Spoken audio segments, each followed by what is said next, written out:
Recuerdo perfectamente el día en que Ana entró a mi consultorio y dijo algo que me dejó helada. Nilda, tengo miedo de estar sola, pero también tengo miedo de estar acompañada. Tenía 38 años, 2 relaciones fallidas a sus espaldas y una pregunta que la atormentaba cada noche. ¿Estoy eligiendo estar sola o simplemente me resigné a que nadie me elija? Esa pregunta, queridos, es la que nos persigue a muchas. Y hoy voy a compartir con ustedes algo que descubrí después de 40 años trabajando con mujeres y hombres en mi consulta. Algo que transformó no solo la vida de Ana, sino la mía propia. La diferencia radical entre estar sola por descarte y estar sola por elección. Y al final de este viaje que vamos a hacer juntos, les voy a revelar el ejercicio terapéutico que uso para que mis pacientes descubran si realmente están siendo libres en sus vínculos o si están encadenados a patrones invisibles que heredaron sin darse cuenta. Empecemos por donde siempre empiezo en mi consultorio, por lo más profundo, por lo que duele. Nací en una Argentina donde a las mujeres se nos enseñaba que nuestro valor estaba atado a nuestra capacidad de ser elegidas. No de elegir, sino de ser elegidas. Mi madre, una mujer hermosa e inteligente de los años 40, me decía con toda su buena intención: Nilda, una mujer sola es una mujer incompleta. Y yo, siendo joven, me lo creí. Me lo creí tanto que durante años viví con el terror de quedarme sola, como si la soledad fuera una condamenta, un castigo por no haber sido suficientemente deseable, suficientemente dócil, suficiente. Pero la vida, esa gran terapeuta, me enseñó algo distinto. Cuando comencé mi formación como psicoanalista en los años 70, en plena ebullición cultural y política de Buenos Aires, empecé a notar un patrón en las mujeres que llegaban a mi consulta. Llegaban hablando de sus parejas, de sus hijos, de sus trabajos, pero detrás de todas esas palabras había un vacío fundamental. No sabían quiénes eran cuando nadie las estaba mirando. Su identidad estaba construida como un espejo que solo existía cuando había alguien frente a ellas para reflejarse. Sin ese otro, se desvanecían. Y aquí viene algo que quiero que graben profundamente. La soledad que nos aterra no es la ausencia de compañía, es la ausencia de nosotras mismas. Volvamos a Ana. Cuando me dijo que tenía miedo de estar sola y miedo de estar acompañada, lo que realmente me estaba diciendo es que no había encontrado todavía su propio centro gravitacional. Estaba orbitando alrededor de otros soles, de otras necesidades, de otras expectativas. Y en esa órbita nunca iba a encontrar paz, porque cada vez que se acercaba demasiado a alguien, sentía que se quemaba y perdía su identidad. Y cada vez que se alejaba, sentía el frío del espacio y el terror del vacío. ¿Les suena familiar? Mantengan esa pregunta presente, porque vamos a volver a ella. A lo largo de mis décadas de trabajo con pacientes, he identificado lo que llamo los 3 fantasmas de la soledad no elegida. Estos fantasmas no son entidades místicas. Son construcciones psíquicas que heredamos de nuestra cultura, de nuestras familias, de esa red invisible de mandatos que nos dice cómo debemos vivir para ser aceptados. El primer fantasma es el de la incompletud. Es esa voz que nos susurra: sola eres media persona, necesitas a alguien que te complete. Este fantasma tiene raíces profundas en nuestra psique colectiva. Venimos de una cultura donde la media naranja es el ideal romántico supremo. Pero déjenme decirles algo que aprendí después de trabajar con cientos de parejas. 2 medias personas no hacen una persona completa, hacen un desastre compartido. La única forma de tener un vínculo sano es llegar entera al encuentro con el otro. Entera, no perfecta. Entera significa conocerte, aceptarte, sostenerte a ti misma incluso cuando todo se tambalea. El segundo fantasma es el del tiempo que se acaba. Especialmente para las mujeres, este fantasma es feroz. Tu reloj biológico, ya pasaste los 35, se te va el tren como si fuéramos productos con fecha de vencimiento. Ana me confesó una tarde llorando: Nilda, siento que si no encuentro pareja pronto, me voy a quedar afuera para siempre. Y yo le pregunté: ¿afuera de qué, Ana? ¿De la vida, de la felicidad, de tu propia existencia? Ese fantasma del tiempo nos empuja a tomar decisiones desde el pánico, no desde la libertad. Y toda decisión tomada desde el pánico termina siendo una trampa. El tercer fantasma, y quizás el más sutil, es el fantasma del juicio social. Ese que aparece en las reuniones familiares cuando una tía pregunta: ¿y vos cuándo te vas a casar? Como si tu vida no tuviera valor hasta que alguien te ponga un anillo en el dedo. Ese fantasma se alimenta de nuestra necesidad de aprobación externa y nos mantiene atrapadas en vínculos que no nos nutren solo por no enfrentar la mirada de los demás. Ahora, y esto es crucial, escuchen bien, estos fantasmas no desaparecen cuando encontramos pareja. Se transforman, se vuelven fantasmas dentro de la relación. Nos hacen tolerar lo intolerable, callar cuando deberíamos hablar, adaptarnos hasta deformarnos, todo por miedo a volver a estar solas. Y ahí es donde ocurre la tragedia más grande. Terminamos más solas dentro de la pareja que cuando estábamos físicamente solas. He visto esto tantas veces que ya perdí la cuenta. Mujeres y hombres que prefieren la compañía tóxica al silencio creativo de la soledad. Porque nadie les enseñó que la soledad puede ser un espacio de encuentro con uno mismo, no un destierro. Entonces, ¿qué significa realmente la soltería con elección? Déjenme contarles cómo lo trabajé con Ana, porque su proceso fue revelador. Le pedí que hiciera algo que al principio le pareció absurdo, que durante 3 meses viviera como si estuviera eligiendo activamente estar sola, no como si estuviera esperando que alguien la rescatara, que dejara de ver apps de citas, que dejara de ir a lugares donde los primeros días fueron un infierno para ella. Me llamaba angustiada. Nilda, siento que estoy desperdiciando mi tiempo que debería estar buscando. Y yo le decía: Ana, lo que estás sintiendo no es pánico por estar sola, es pánico por encontrarte a ti misma. Porque esa es la verdad incómoda que nadie quiere escuchar. Nos da más miedo conocernos profundamente que quedarnos solas. Pero algo empezó a cambiar en Ana alrededor de la 6ª semana. Llegó a sesión y me dijo: ayer hice algo que nunca había hecho. Fui sola al teatro, me senté en la platea y por primera vez en mi vida no sentí vergüenza. No sentí que todos me estaban mirando pensando: pobrecita, vino sola, simplemente disfruté la obra. Y agregó algo que me pareció hermoso. Y cuando salí, no tenía ganas de contarle a nadie lo que había visto. Era mío, mi experiencia era completamente mía. Eso, queridos, es el inicio de la libertad. La soltería con elección no es un estado civil, es un estado psíquico. Es la capacidad de estar bien contigo misma antes, durante y después de una relación.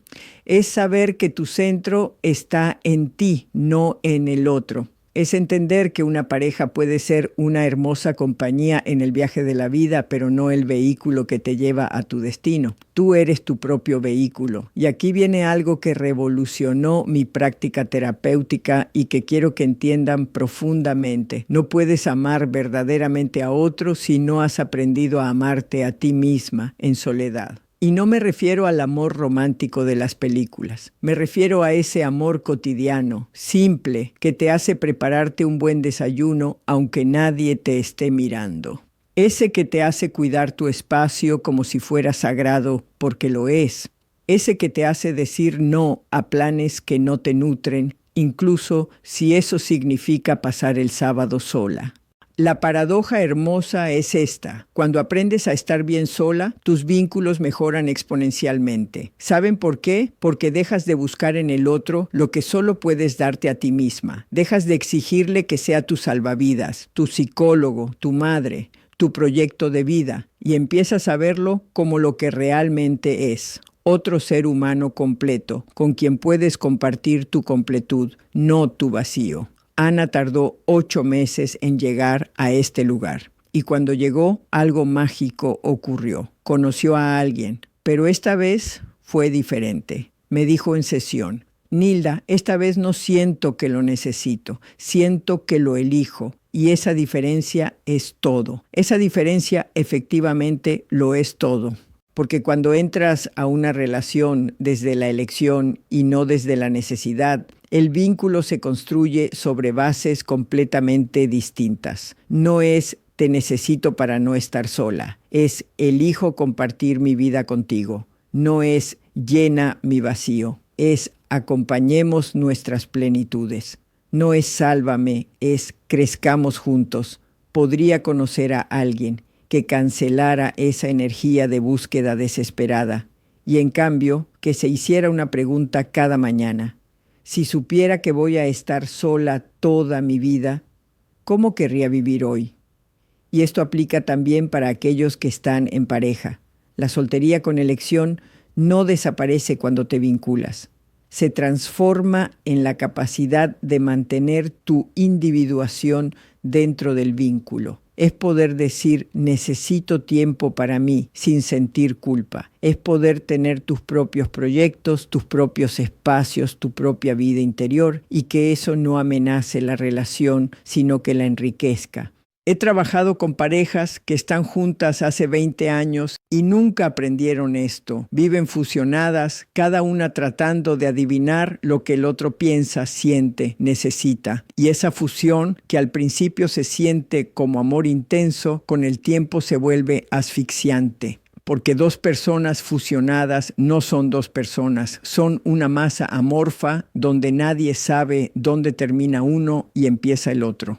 La verdadera intimidad no es fusión, es encuentro. Y solo puede haber encuentro entre dos entidades separadas. Ahora bien, sé lo que muchos están pensando.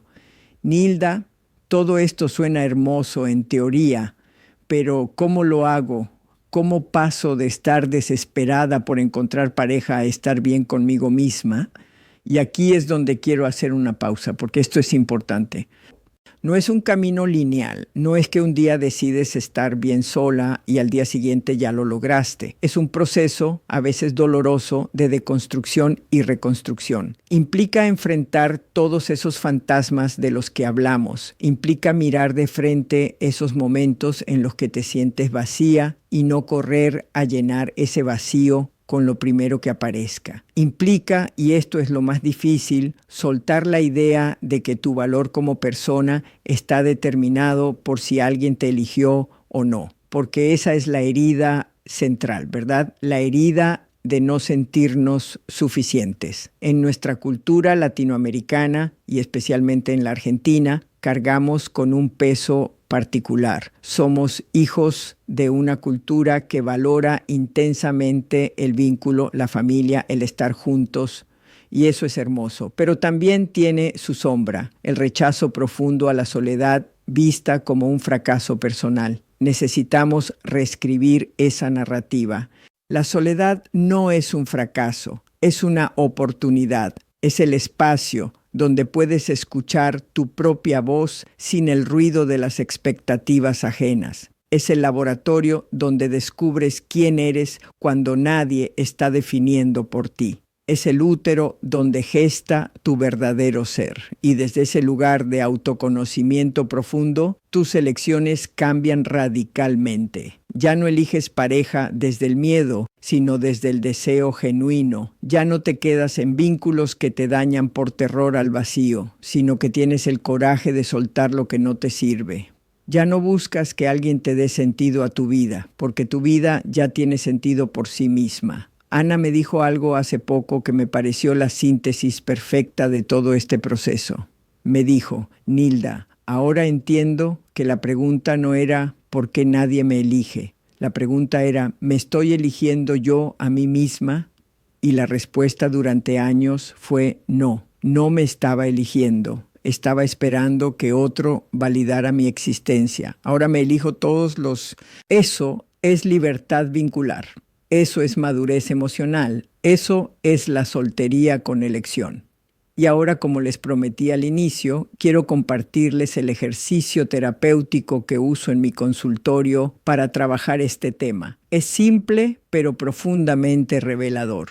Se llama El inventario de la soledad elegida y consta de 3 partes. Primera parte. Durante una semana quiero que anoten cada vez que toman una decisión en su vida pensando en la mirada del otro. Cada vez que eligen algo porque queda bien, porque es lo que se espera, porque así encontraré pareja. Solo anoten sin juicio. Al final de la semana van a tener una radiografía de cuánto de su vida están viviendo para otros.